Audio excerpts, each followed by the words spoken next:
You've probably heard hundreds of times in your life, everybody's entitled to their opinion. While entitlement may be ascribed to our opinions, productivity may not always be.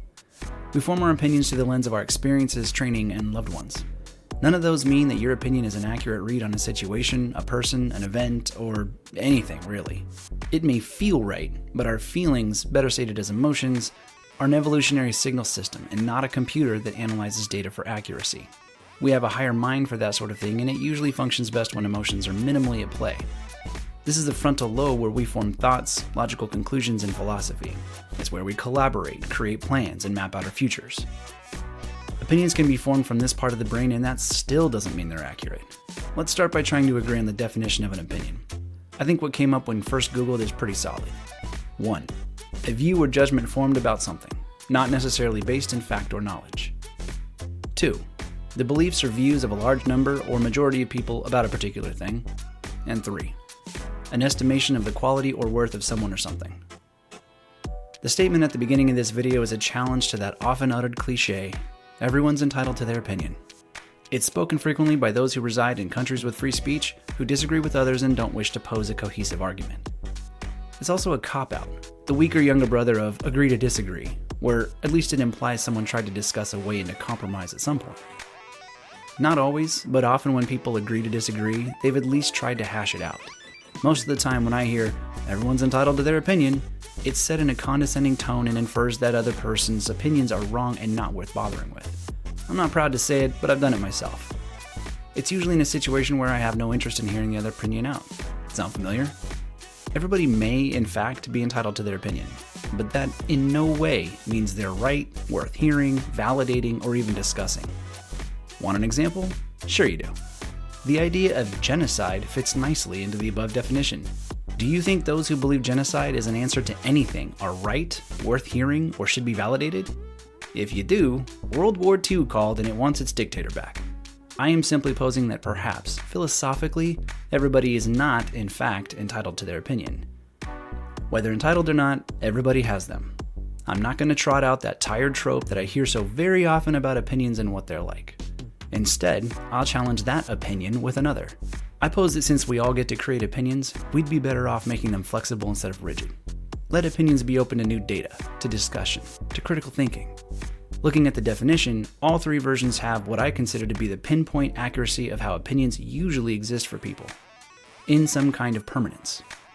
A view or judgment formed, the beliefs or views, estimation of quality or worth.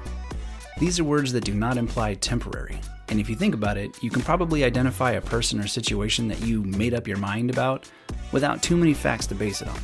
As an exercise, you could think of a person at work that you could say you don't care for. Why not? Do you think they're a bad person? Why? What if you looked at them through the eyes of somebody who does care for them? Do you think they see the same things, and if so, what's likely to be their opinion on those things? Here's what I strive for. I have a constantly fluctuating opinion on the people I have regular contact with. I try not to have opinions on everybody else. Those that I have regular contact with are gauged on their ongoing behaviors. The people that I love dearly have a tendency to exhibit behaviors that I agree with, or that I wish I could emulate, or at the very least, don't abhor. The people I have lesser opinions of continue to disappoint me with their choices, actions, and communication, or lack thereof. Both are capable of moving from where they are over to neutral in my mind, and even to the other side of the spectrum based on their behaviors.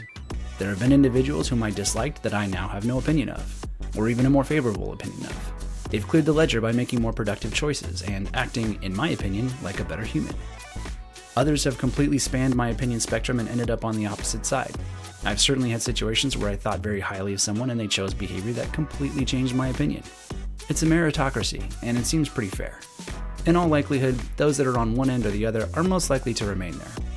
Their actions inspired their placement on the spectrum of my opinion, and it would take either a major affront or a significant growth for them to switch from me. But it's happened before, and is likely to again. Just because somebody is likely to stay on the side they're on doesn't mean they can't or won't change your mind, and I recommend staying open to the change. It's not perfect, nor do I always perform it perfectly, but it's also not an exact science. Here's where these ideas about opinions culminate into a challenge I offer to everybody. Scrutinize your opinions for validity and gauge the actual usefulness or productivity of those opinions. Opinions added to facts aren't even a reliable method because it's absolutely possible to distort facts into a story that isn't true.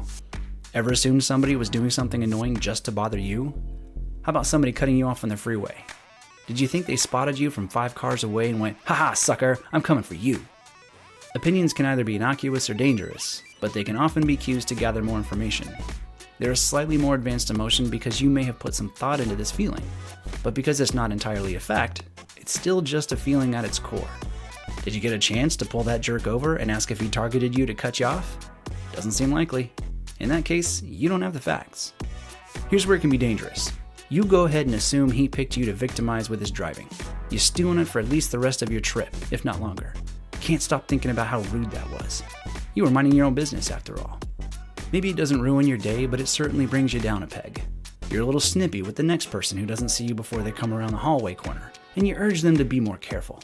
By the time somebody bumps into you because they were walking out of a room backwards talking to somebody, you yell, "Watch the hell out." Productive. Now you're the jerk.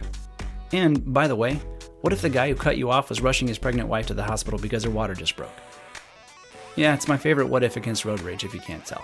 I think even if you don't have kids, it's relatable. It's tough to use that same example for the other use of an opinion as a signal to gather more intel. But let's just say instead of some random stranger, it's a coworker on the way to the same job you're headed to, and you see them in the parking lot because they only got there 5 seconds before you. Now you get to use your initial opinion as a means to go on a fact-finding mission. "Hey Bob, saw you on the freeway. Thought maybe your wife was having the baby by the way you were driving, am I right?" Friendly chuckle, light elbow bump. Bob might then fall all over himself apologizing to you and explain, as he's running away from you, that he's terribly late for a very important date. You silently promise to always call him the White Rabbit and now understand his reckless driving. You don't have to condone it to understand it, so maybe you just feel a little bit better, certainly not victimized, about Bob's poor driving that day. In a Spock logic perfect world, we would not form opinions. We would continue to gather data until an assessment seemed appropriate, and even then we'd be willing to continue gathering the data in case it meant something new about a previous assessment. Despite my friends and family joking that I'm dead inside, I still form opinions. My best move, then, is to keep them flexible because one of my favorite things is to be right.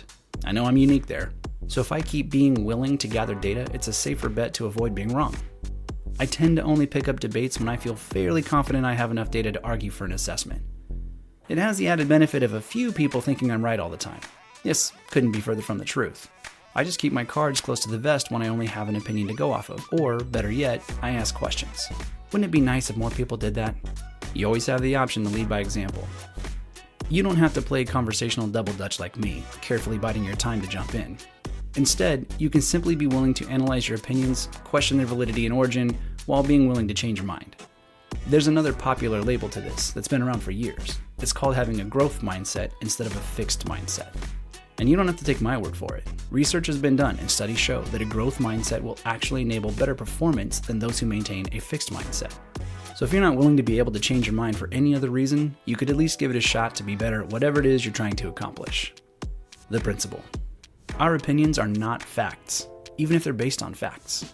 They deserve to be flexible because things change all the time and we're the ones who value our opinions the most. Therefore, we can set ourselves up for success by willing to flow with changing information.